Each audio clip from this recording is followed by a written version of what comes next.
ونعوذ بالله من شرور أنفسنا ومن سيئات أعمالنا من يهده الله فلا مضل له ومن يضلل فلا هادي له وأشهد أن لا إله إلا الله وحده لا شريك له وأشهد أن سيدنا مولانا محمدا عبده ورسوله اللهم صل على سيدنا محمد النبي الأمي وعلى آله وصحبه وسلم ثم أما بعد فقد قال الله تبارك وتعالى في كلامه العزيز أعوذ بالله من الشيطان الرجيم يا أيها الذين آمنوا كتب عليكم الصيام كما كتب على الذين من قبلكم لعلكم تتقون صدق الله المولان العظيم அளவற்ற அருளாளன் நிகரற்ற அன்புடையோன் ஏகநாயன் எல்லாம் வல்ல அல்லாஹ்க்கு சுப்ஹானஹு வ தஆலாவுக்கே சர்வ புகழும் புகழ்ச்சியும்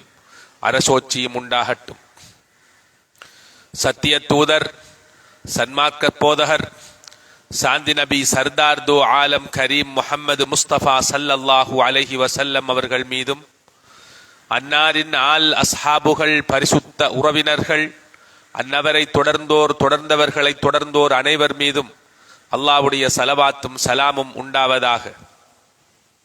அல்லாஹ் எமக்கு கடமையாக்கி இருக்கின்ற கடமைகளுள் ஒன்றான புனிதமான ஜும்ஆவினுடைய கடமையை நிறைவேற்றுவதற்காக வேண்டி அல்லாஹுவின் மாளிகையில் ஒன்று கூடியிருக்கும் இஸ்லாமிய சகோதரர்களே, அல்லாஹ்க்கு சுப்ஹானஹு வ தஆலா நீங்கள் உங்களது வாழ்க்கையில் எந்தெந்த விடயங்களை எல்லாம் எடுத்து நடந்து கொள்ளுங்கள் என எமக்கு கட்டளையிட்டுள்ளானோ அந்த விடயங்களை எங்களால் முடிந்த அளவு எடுத்து நடந்து கொள்ளும்படியும், எந்தெந்த விடயங்களை எல்லாம் செய்ய வேண்டாம் தவிர்ந்து கொள்ளுங்கள், விலகிக் கொள்ளுங்கள், விலக்கிக் கொள்ளுங்கள் என எம்மை எச்சரித்துள்ளானோ அந்த விடயங்களை விட்டு முற்றுமுழுதாக ஒதுங்கி தவிர்ந்து நடந்து கொள்ளுமாறு ஆரம்பமாக எனக்கும் அப்பால் உங்களுக்கும் வசியத் என்னும் நற்கட்டளை பிறப்பித்தவனாக இஅ்திகாஃபுடைய நியத்தையும் நினைவூட்டியவனாக இன்றைய குத்பா பிரசங்கத்தினை ஆரம்பம் செய்கின்றேன். பாவத்தின் சிறகுகள் உடைக்கப்பட்டு நன்மையின் சிறகுகள் உலகெங்கும் விரிக்கப்பட்டு அல்லாஹ்வின் அருளும் மக்ஃபிரத்தும் இந்த பூமியை அணைத்துக் கொள்கின்ற அற்புத மாதம், சங்கை மிகுந்த ரமலான் மாதம் இன்ஷா அல்லாஹ் இன்னும் ஒரு சில மணித்தியாலங்களில் எம்மை வந்து சேர இருக்கின்றது. அல்லாஹு ரப்புல் ஆலமீன் அந்த சங்கையான ரமலான் மாதத்தை அடைந்து கொள்கின்ற பாக்கியத்தை எம் அனைவருக்கும் தந்தருள்வானாக. பேரன்புக்கும் பெருமதிப்புக்கும் உரிய இஸ்லாமிய சகோதரர்களே, சங்கையான ரமலான் மாதம் பற்றியும் அதன் சிறப்புகள் பற்றியும் அதில் நாம் கடைப்பிடித்தொழுக வேண்டிய ஒழுங்குகள் பற்றியும் காலாகாலமாக பல வருடங்களாக நாம் கேட்டிருக்கின்றோம்.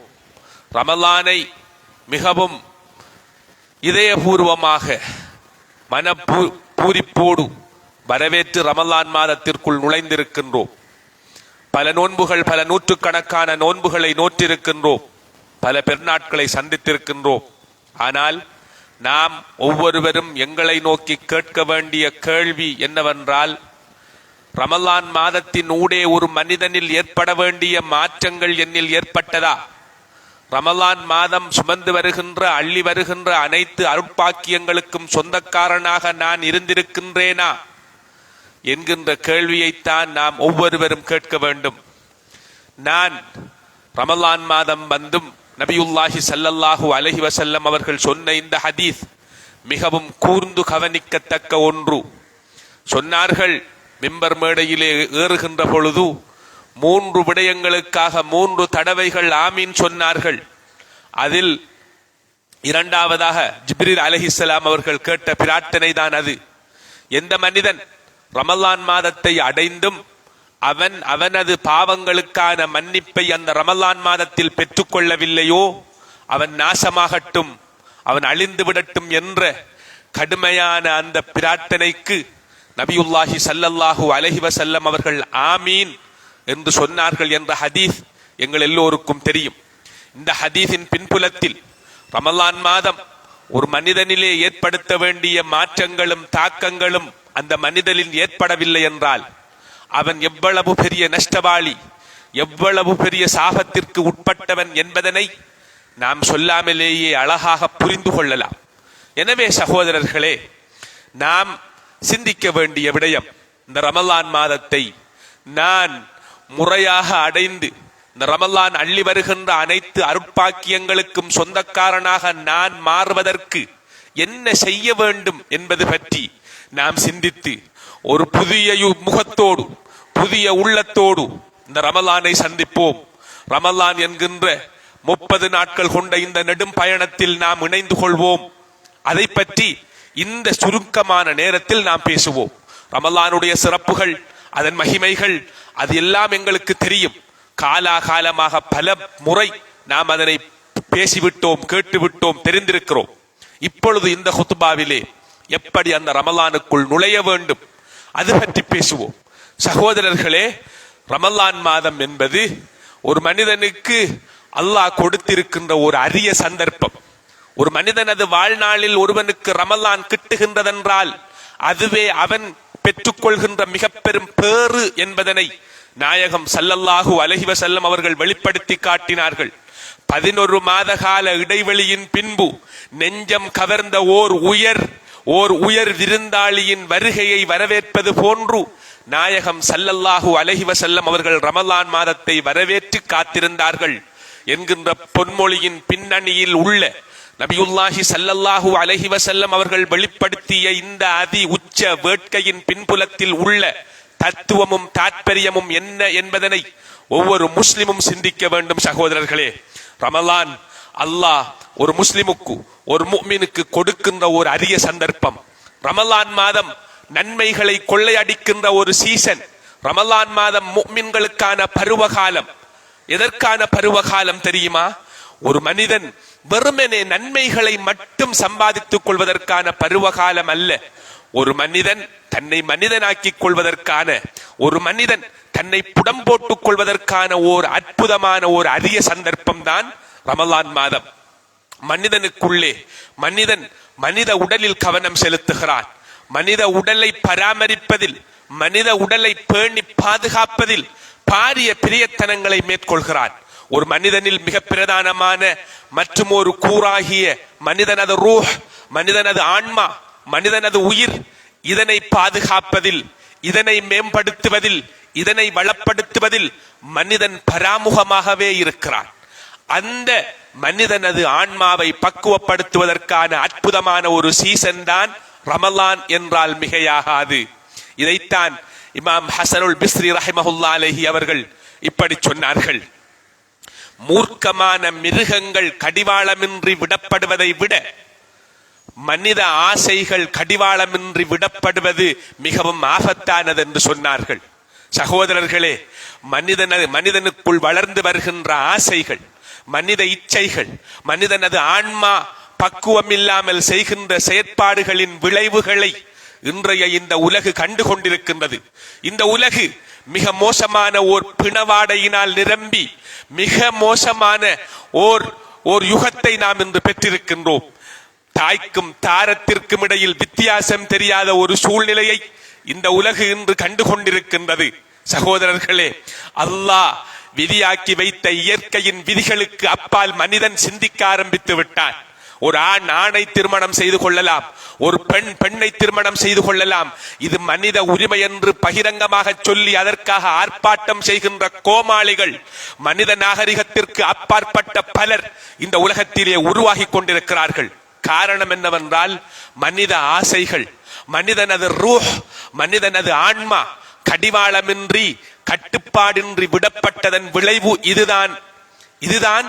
இஸ்லாம் ஒரு மனிதனை வருடத்தில் ஒரு தடவையேனும் அவனது ஆன்மாவை தட்டி எழுப்பி அவனை பக்குவப்படுத்தி அவனை அல்லாஹ்வோடு இணைக்கின்ற, அவனை மனிதனாக இந்த பூமியில் வாழச் செய்கின்ற ஓர் அரிய சந்தர்ப்பத்தை, ஓர் அரிய மூசிம், ஒரு பருவகாலத்தை மனிதனுக்கு வழங்கி இருக்கின்றது.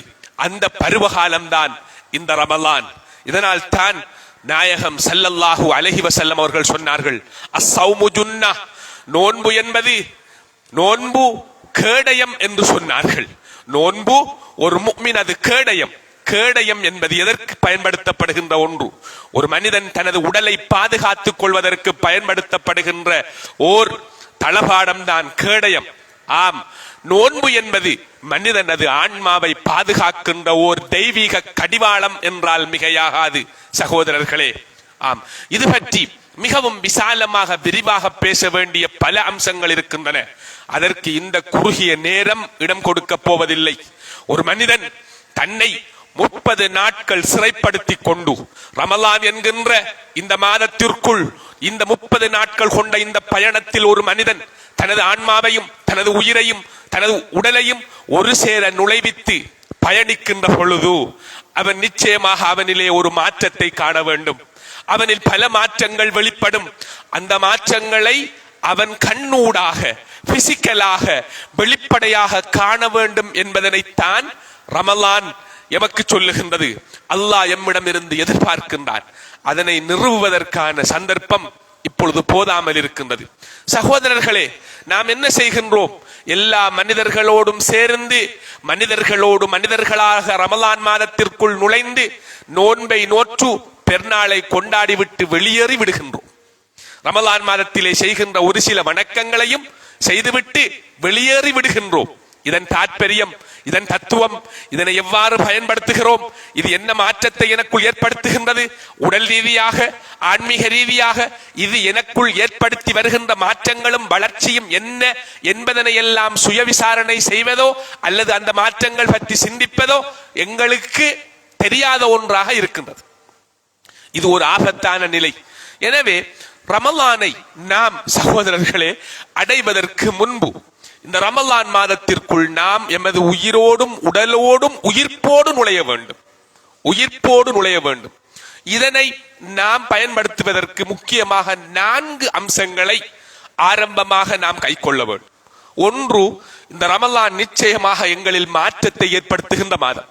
குறிப்பாக எங்களது ஆன்மாவில் மிக பெரும் மாற்றத்தை ஏற்படுத்துகின்ற மாதம். உடல் ரீதியாக பல்வேறு வகையான மாற்றங்களை ரமலான் ஏற்படுத்துகின்றது. பல்வேறு வகையான தீர்க்க முடியாத பிணிகளுக்கான நிவாரணியை அல்லாஹ் நோன்பிலே வைத்திருக்கின்றான் என்பதனை இன்றைய விஞ்ஞான உலகு, மருத்துவ உலகு உறுதிப்படுத்தி இருக்கின்றது. எனவே என்னிலே ஓர் மாற்றம் பெற வேண்டும். இந்த ரமலானின் ஊடாக எதிர்பார்க்கப்படுகின்ற தக்வா என்கின்ற இறையச்சம் என்னில் வர வேண்டும் என்ற அந்த உயரிய எண்ணத்தோடு ரமலானை நாம் எதிர்கொள்ள வேண்டும். இதனை எதிர்கொள்வதற்கு முதலாவதாக நாம் செய்ய வேண்டிய விடயம், தற்போது நாம் இருக்கின்ற பாவமான அல்லாஹ் விரும்பாத வெறுக்கத்தக்க சூழலில் இருந்து நாம் எம்மை விலக்கிக் கொள்ள வேண்டும். இது முதலாவது விடயம். நாம் எல்லோரும் எந்த நிலையில் இருக்கின்றோமோ அந்த நிலையில் இருந்து கொண்டே ரமலான் மாதத்திற்குள் நுழைந்தால் நிச்சயமாக நாம் அந்த ரமலானின் ஊடாக எதிர்பார்க்கப்படுகின்ற மாற்றங்களை பெற்றுக்கொள்ள முடியாது. எனவே நாம் கொஞ்சமாக, அதனால் தான் சொன்னேன், உள்ளத்தாலும் உடலாலும் நாம் ரமலானுக்கு தயாராக வேண்டும். நாம் இருக்கின்ற எங்களில் ஒவ்வொருவருக்கும் தெரியும் நான் எவ்வகையான பாவங்களில் மிக பிடிவாதமாகவும் பலகீனமாகவும் இருக்கிறேன் என்று தெரியும். அந்த பாவங்களில் இருந்து, நான் இருக்கின்ற இந்த சூழலில் இருந்து நான் என்னை கொஞ்சம் மாற்றிக்கொள்ள போகின்றேன். 30 நாட்கள் கொண்ட ஒரு யாத்திரையை நான் மேற்கொள்ள போகின்றேன். சாதாரணமான ஒரு யாத்திரை அல்ல சகோதரர்களே. இங்கிருந்து சுவர்க்கம் வரை நான் பயணிக்க போகின்ற ஒரு நீண்ட யாத்திரை, அல்லாஹ்வை சந்திக்க போகின்ற ஒரு நீண்ட யாத்திரை. அந்த யாத்திரைக்கு நான் தயாராக போகின்றேன். எனவே நான் இருக்கின்ற இந்த சூழலில் இருந்து, பாவமான சூழலில் இருந்து என்னை விடுவித்து ஒரு புதிய அத்தியாயத்திற்குள் நான் நுழைய போகின்றேன் என்று முதலாவதாக எண்ண வேண்டும். இது முதலாவது விடயம். இரண்டாவது விடயம், இந்த ரமலான் மாதத்திலே ஒரு மனிதனிலே ஏற்பட வேண்டிய மாற்றங்கள் எங்கள் ஒவ்வொருவருக்கும் தெரியும். என்னிலே என்னென்ன மாற்றங்கள் ஏற்பட வேண்டும் என்று.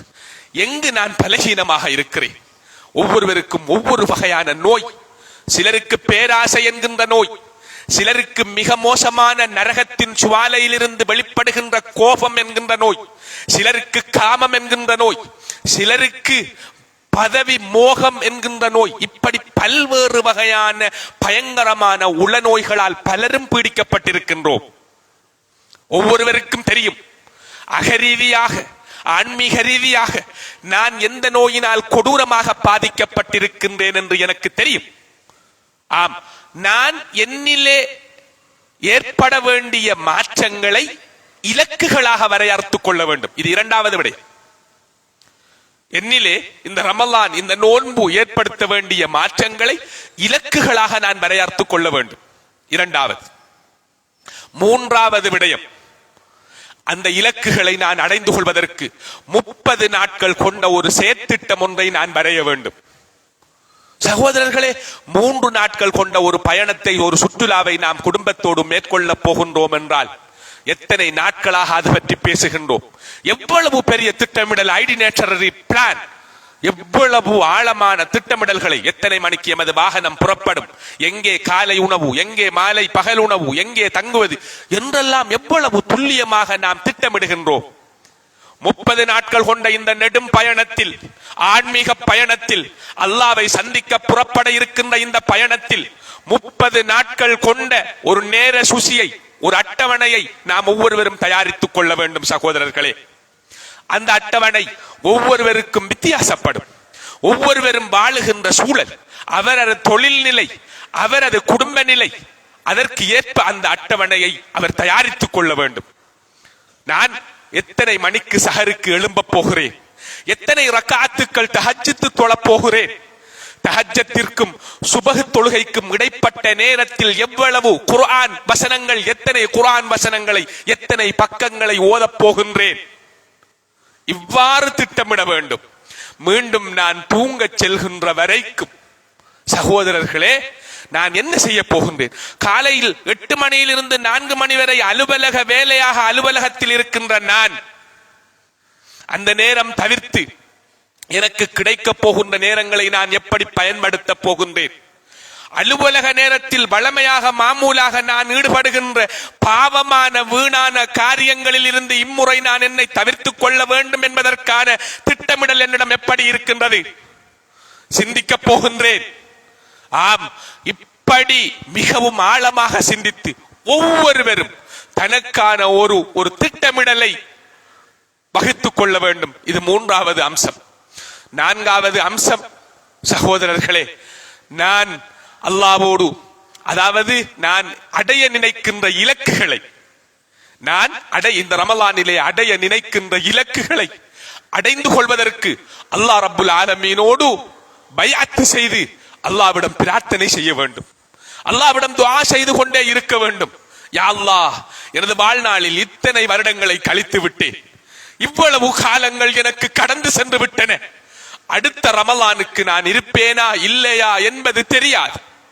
ஒவ்வொரு மனிதனும், எங்களது செலவுகள் எங்களுக்கு சொல்லித் தருகிறார்கள், ஒவ்வொரு மனிதனும் ரமலானை சந்திக்கின்ற பொழுது அவன் என்ன தெரியுமா சிந்திக்க வேண்டும்? அல்லாஹ் எனக்கு தந்திருக்கின்ற கடைசி ரமலான் இது என்றுதான் அந்த ரமலானிற்குள் நுழைய வேண்டும் என்று சொல்லித் தருகிறார்கள். ஆம், எனவே சகோதரர்களே, அல்லாஹ்விடம் அவன் துஆ செய்ய வேண்டும். இப்படி இந்த 4 அம்சங்களையும் ஒரு மனிதன் செய்து இந்த திட்டமிடலோடுதான் அவன் ரமலான் மாதத்திற்குள் நுழைய வேண்டும். அப்படி நுழைகின்ற பொழுது அந்த யாத்திரையில் அவன் பல மாற்றங்களை காணலாம். 30 நாட்கள் கொண்ட அந்த நெடும் பயணத்தில் மாபெரும் வெற்றியையும் புரட்சிகரமான மாற்றங்களையும் அவனில் கண்டு கொள்ளலாம். இதுதான் முதலாவது அம்சம். சமூக ரீதியாக, ஏனைய அவனது குடும்ப ரீதியாக ஏற்பட போகின்ற மாற்றங்கள் அது வேறு. எனவே சகோதரர்களே, இப்படியான திட்டமிடல்கள் எதுவுமே இல்லாமல் தான் நாம் காலாகாலமாக ரமலானிலே நுழைகிறோம், நோன்புகளை நோட்கிறோம். எல்லோரும் போன்று எல்லோருடனும் மக்களோடு மக்களாக சேர்ந்து அதனை கழித்துவிட்டு கடைசியாக மகிழ்ச்சியாக பெண்ணாளையும் கொண்டாடிவிட்டு வெளியேறி விடுகிறோம். இங்கே நான் இன்னும் சில முக்கியமான குறிப்புகளை சொல்ல வேண்டும். ரமலான் மாதத்திலே எங்களது இந்த ஆன்மீக பயணத்திற்கு, உயிர்ப்பான இந்த பயணத்திற்கு முட்டுக்கட்டையாக சில விடயங்களை நாங்களே செய்து கொள்கிறோம். சில விடயங்கள் எங்களுக்கு மிக பெரும் முட்டுக்கட்டையாக வந்திருக்கின்றன. ஒன்று, சரியான நேர முகாமை எங்களிடம் இல்லாமல் இருப்பது. அதைத்தான் நாம் ஏற்கனவே ஒரு நேர சுசியை அமைத்துக் கொள்வது பற்றி சொன்னேன். எங்களது நேரத்தை இன்று கொள்ளையடிப்பதில் மிக முக்கியமான பங்கை வகிப்பது எங்களது கைகளில் இருக்கின்ற போன். சமூக வலைத்தளங்களில் எங்களுக்கு இருக்கின்ற அதீத அக்கறை, ஈடுபாடு. சகோதரர்களே, இந்த ரமலான் மாதத்திலே இன்ஷா அல்லாஹ் நாம் எல்லோரும் நியத்து வைப்போம். இதற்கு ஒரு வரையறையை நாம் ஏற்படுத்திக் கொள்வோம், ஒரு கட்டுப்பாட்டை விதித்துக் கொள்வோம். ஏனென்றால் நானாக இருந்தால் அந்த போனிற்குள் செல்கின்ற பொழுது பல மணித்தியாலங்கள் அப்படியே அழிந்து விடுகின்றது. நான் என்னை மறந்து பல மணித்தியாலங்கள் அதற்குள் செலவு செய்து விடுகிறேன். இது ஒரு மிக பெரும் சவாலாக மாறும். எனவே முறையான ஒரு நேர முகாமைத்துவம் பற்றி யோசியுங்கள். ஒன்று. இரண்டாவது சகோதரர்களே, நோன்பு திறக்கின்ற நேரம் போய்விட்டது, அதனால் தான் சுருக்கமாக சொல்லுகிறேன். நோன்பு திறக்கின்ற அம்சம், நோன்பு திறக்கின்ற விடயம் ஒரு மிக முக்கியமான விடயமாக மாறிக்கொண்டிருக்கின்றது. அதாவது எங்களது ரமலானை முறையாக பயன்படுத்துவதற்கு மிக பெரும் சவாலாக இருக்கின்ற சில அம்சங்களை கோடிட்டு காட்டுகிறேன். நோன்பு திறக்கின்ற விடயத்தில் நாம் மிக பெரும் பிரயத்தனங்களை எடுத்துக்கொள்கிறோம். என்ன செய்கிறோம் சகோதரர்களே? நோன்பு திறக்கின்ற அந்த நேரம் அற்புதமான நேரம், பிரார்த்தனைகள் அங்கீகரிக்கப்படுகின்ற நேரம், ஒரு நோன்பாளி ஆத்மார்த்தமாக அற்புதமான ஒரு இன்பத்தை கண்டுகொள்கின்ற நேரம் என்று நாயகம் ஸல்லல்லாஹு அலைஹி வஸல்லம் அவர்கள் சொன்னார்கள். என்ன செய்கிறோம் தெரியுமா? நோன்பு திறக்கின்ற நேரத்தில் லோ லோ லோ என்று எங்களது நப்சுக்கு பின்னால் அலைகிறோம். நோன்பு திறப்பதற்கு தேவையான பொருட்களை வாங்குவதிலும் சேகரிப்பதிலும் அலைந்து திரிகிறோம். வீட்டிலே மனைவி, சில வேளைகளில் மனைவி குழந்தைகள் அதில் மிகவும் ஆழமாக மூழ்கி போய்விடுகிறார்கள். எங்களது நப்சுடைய பலகீனம் தான் அது சகோதரர்களே.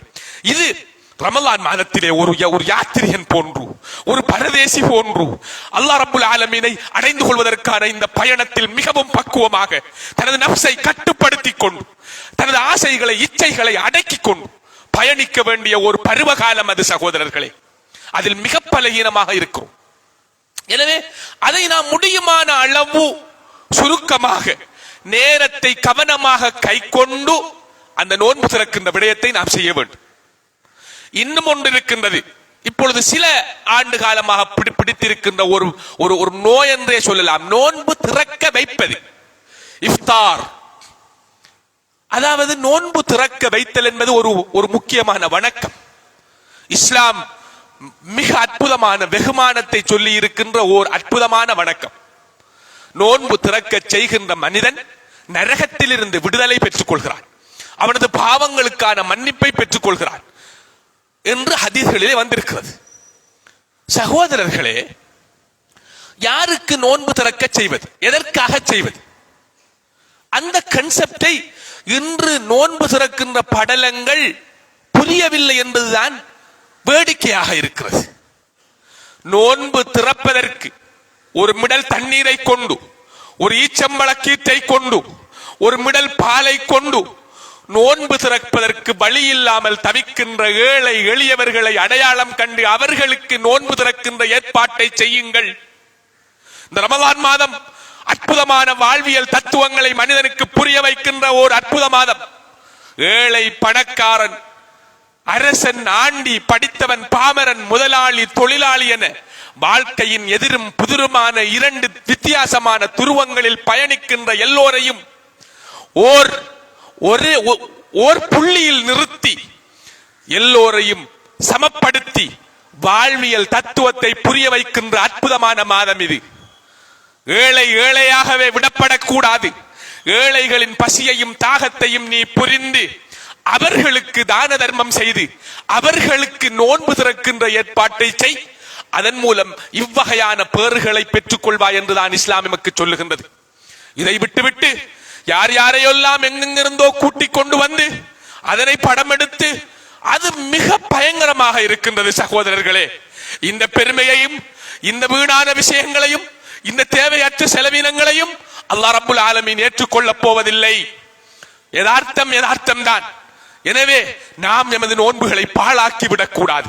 நோன்பு திறக்க யார் கூப்பிட்டாலும் சென்று பந்தியில் குந்துகின்ற விடயத்தை நாம் கவனமாக செய்ய வேண்டும்.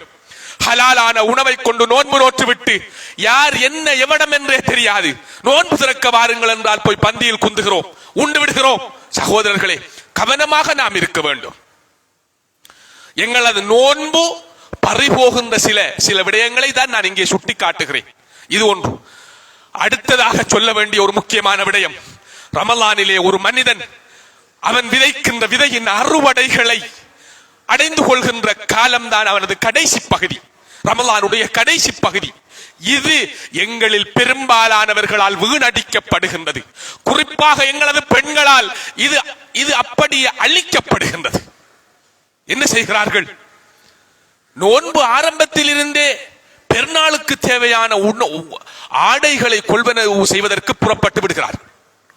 இது எப்பொழுது சூடு பிடிக்கின்றது என்றால், நோன்பு 20 தாண்டுகின்ற பொழுது எல்லோரும் பாதையிலே, ஒரு சிலரை தவிர அதிகமான பெண்கள் பாதையிலே பவனி வருகின்ற ஒரு நிலையை பார்க்கலாம். ஆண்களும் தான். இரவு நேர சந்தை வேறு, ஒரு கட்டுப்பாடு இல்லை, ஆண் பெண் கலப்பு, சமூக விரோத செயற்பாடுகளோடு அந்த ரமலானின் கீர்த்தியும் சங்கையும் அழிக்கப்படுகின்ற ஓர் சூழ்நிலை பகிரங்கமாக எங்கள் எல்லோருக்கும் தெரியும். இது ஒரு ஆபத்தான நிலை சகோதரர்களே. நாம் எமது ரமலானை, எமது நோன்பை, அந்த நோன்பு எங்களுக்கு தருகின்ற கூலிகளை இழந்து கொண்டிருக்கிறோம். பிந்திய பத்தில் பள்ளிவாசலோடு யாத்திகாஃப் இருக்க வேண்டிய நாங்கள் பாதைகளிலே அலைந்து திரிகிறோம். எவ்வளவு பெரிய பாவம்! உடுப்பு எடுக்க கூடாது என்று நான் சொல்லவில்லை. எல்லோரும் புத்தாடை அணிந்து பெருநாளை கொண்டாட வேண்டும்.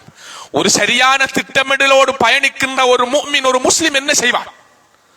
ரமலான் மாதத்திற்கு முன்பே அவனது பெருநாளுக்கு தேவையான ஆடையை அவன் கொள்வனவு செய்து கொள்ளலாம். அல்லது ரமலானில் தான் அவன் எடுக்க வேண்டி வந்தாலும் முறையாக நேரத்தை வரையறுத்து அவசரமாக சென்று ஒரு ஆடையை எடுத்துக்கொண்டு திரும்பி விடலாம். அது என்ன சகோதரர்களை நடைபெறுகின்றது? கசப்பாக இருந்தாலும் உண்மையை சொல்ல வேண்டும். ஏன் ரமலான் எங்களிலே மாற்றத்தை ஏற்படுத்தவில்லை என்பதற்கான பதில்களைத்தான் சொல்லிக் கொண்டிருக்கிறேன். எங்களது ரமலானின் நன்மைகளை அழித்துக் கொண்டிருக்கின்ற அம்சங்களைத்தான் சொல்லிக் கொண்டிருக்கிறேன். நாம் கவனமாக சிந்திக்க வேண்டும். எனவே ரமலான் சகோதரர்களே, நன்மைகளை கொள்ளையடிப்பதற்காக ஒரு முஃமினுக்கு கொடுக்கப்பட்டிருக்கின்ற ஒரு பருவ காலம், ஒரு சீசன். அந்த சீசனை தயவு செய்து யாரும் தட்டி பறிக்காதீர்கள். அதனால்தான் நபியுல்லாஹி ஸல்லல்லாஹு அலைஹி வஸல்லம் அவர்கள் எங்களுக்கு சொன்னார்கள், உங்களுக்கு கீழ் உள்ள வேலைக்காரர்களுக்கு, ஊழியர்களுக்கு, பணியாளர்களுக்கு இலேசை ஏற்படுத்துங்கள். ஆம், அந்த வழிகாட்டல் எங்களுக்கு பல செய்திகளை சொல்லுகின்றன. ரமலான் மாதம் இந்த நாட்டிலே, இந்த முஸ்லிம் சிறுபான்மையாக வாழுகின்ற இலங்கை போன்ற இந்த நாட்டிலே ரமலான் மாதம் முழுக்க பாடசாலைகளுக்கு விடுமுறை கொடுக்கப்படுகின்றன. ஏன்? இது எங்களுக்கு கிடைக்க பெற்றிருக்கின்ற ஒரு வரப்பிரசாதம் சகோதரர்களே. ஆனால் அதனையும் அழித்துவிடக்கூடிய வேலைகளை நாங்கள் செய்கிறோம், நாங்களாக செய்கிறோம். இது மிக பெரும் அபத்தம். பிள்ளைகளுக்கு காலை 7 மணி முதல் இரவு நேரம் வரை தனியார் வகுப்புகளை நடாத்துகின்றவர்கள், அல்லாஹ்வை பயந்து கொள்ளுங்கள், சிந்தியுங்கள், ஈமானோடு சிந்தியுங்கள்.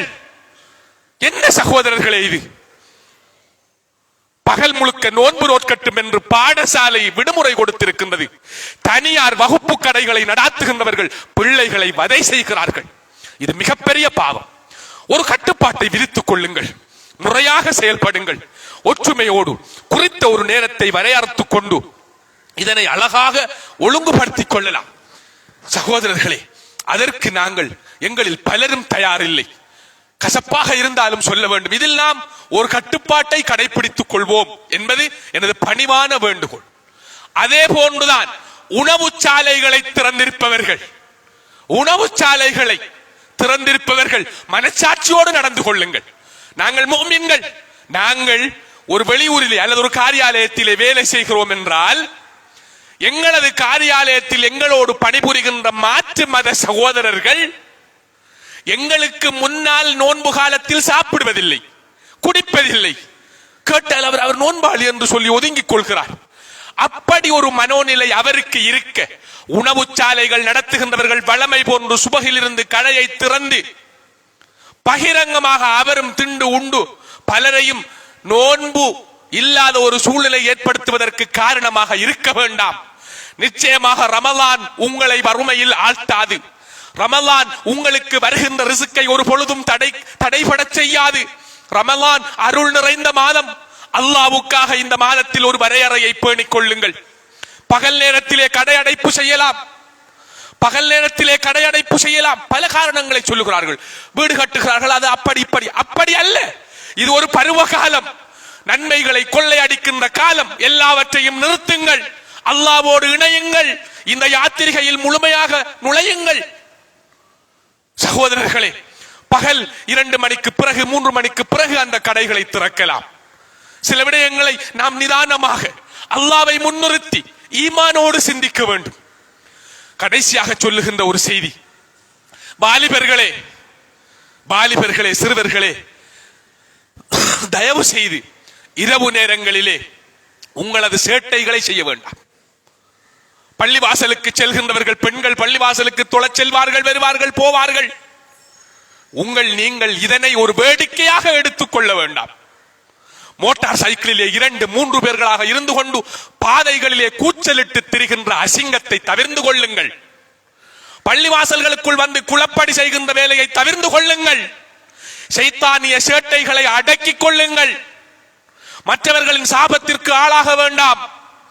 உயிர்ப்போடு அல்லாஹ்வுடைய சிந்தனையோடு இந்த ரமலான் மாதம் கழிவதற்கு எல்லோரும் ஒத்துழைப்பு செய்யுங்கள். நாட்டுடைய சட்டதிட்டத்தை பேணிக் கொள்ளுங்கள். அல்லாஹ்வை பயந்து கொள்ளுங்கள். இவ்வாறு நாம் முறையாக ரமலானுக்குள் நுழைகின்ற பொழுது அல்லாஹ்வின் அருள் எங்கள் எல்லோருக்கும் கிட்டும். வல்லவன் அல்லாஹ் எம் அனைவரையும் ஏற்று கபூல் செய்து கொள்வானாக. யா அல்லாஹ், எங்களது பாவங்களை மன்னித்தருள்வாயாக. உனக்கு விருப்பமான நல்லடியார்களாக எங்கள் எல்லோரையும் ஏற்றுக்கொள்வாயாக. சங்கையான ரமலான் மாதத்தை முழுமையாக பயன்படுத்தக்கூடியவர்களாக ஆக்குவாயாக. ரமலான் மாதத்தின் அனைத்து அருட்பாக்கியங்களுக்கும் சொந்தக்காரர்களாக எங்களை ஆக்குவாயாக. ஆமீன் ஆமீன். வஆகிரு தஅவானா அனில் ஹம்துலில்லாஹி ரப்பில் ஆலமீன்.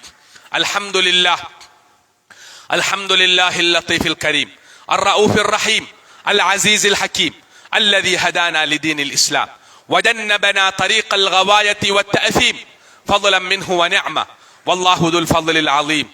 وأشهد أن لا إله إلا الله وحده لا شريك له وأشهد أن سيدنا مولانا محمدا عبده ورسوله. اللهم صل على سيدنا محمد النبي الأمي وعلى آله وصحبه وسلم. ثم أما بعد، فيا أيها العباد الحاضرين، اتقوا الله حق التقوى. وقال تعالى: أعوذ بالله من الشيطان الرجيم. يا أيها الذين آمنوا اتقوا الله حق تقاته ولا تموتن إلا وأنتم مسلمون. صدق الله المولانا العظيم. بارك الله لي ولكم في القرآن العظيم، ونفعني وإياكم بما فيه من الآيات والذكر الحكيم. أقول قولي هذا وأستغفر الله العظيم الجليل لي ولكم ولسائر المسلمين من كل ذنب فاستغفروه إنه هو الغفور الرحيم.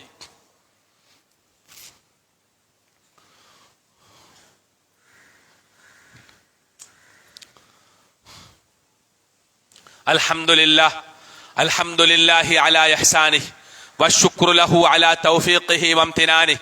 وأشهد أن لا إله إلا الله وحده لا شريك له وأشهد أن سيدنا مولانا محمدا عبده ورسوله. اللهم صل على سيدنا محمد النبي الأمي وعلى آله وصحبه وسلم. ثم أما بعد، فيا أيها الناس اتقوا الله حق التقوى واستمسكوا من الإسلام بالعروة الوثقى واحذروا المعاصي فإن أقدامكم على النار لا تقوى. واعلموا أن أحسن الحديث كتاب الله وخير الهدي هدي محمد صلى الله عليه وسلم وشر الأمور محدثاتها وكل بدعة ضلالة. وعليكم بالجماعة فإن يد الله على الجماعة ومن شد في النار.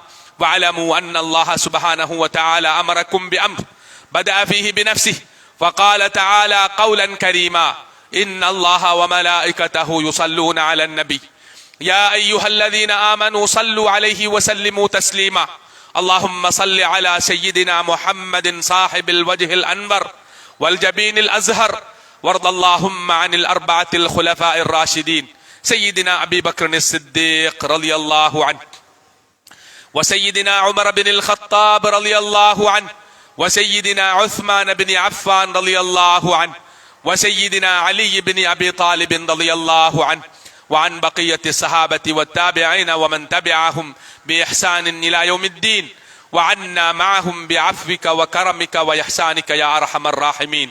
اللهم أعز الإسلام والمسلمين وأذل الشرك والمشركين وانصر عبادك الموحدين.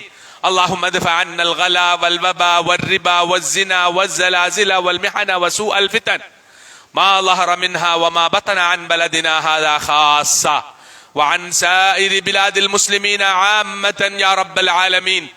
ربنا آتنا في الدنيا حسنة وفي الآخرة حسنة وقنا عذاب النار. ربنا اغفر لنا ولوالدينا، ربنا رب ارحمهما كما ربياني صغيرا. وصلى الله وسلم على سيدنا محمد النبي الأمي وعلى آله وصحبه أجمعين والحمد لله رب العالمين. عباد الله، إن الله يأمر بالعدل والإحسان وإيتاء ذي القربى وينهى عن الفحشاء والمنكر والبغي يعظكم لعلكم تذكرون. اذكروا الله العظيم الجليل يذكركم واشكروه على نعمه يزدكم ولذكر الله أكبر والله يعلم ما تصنعون. أقم الصلاة.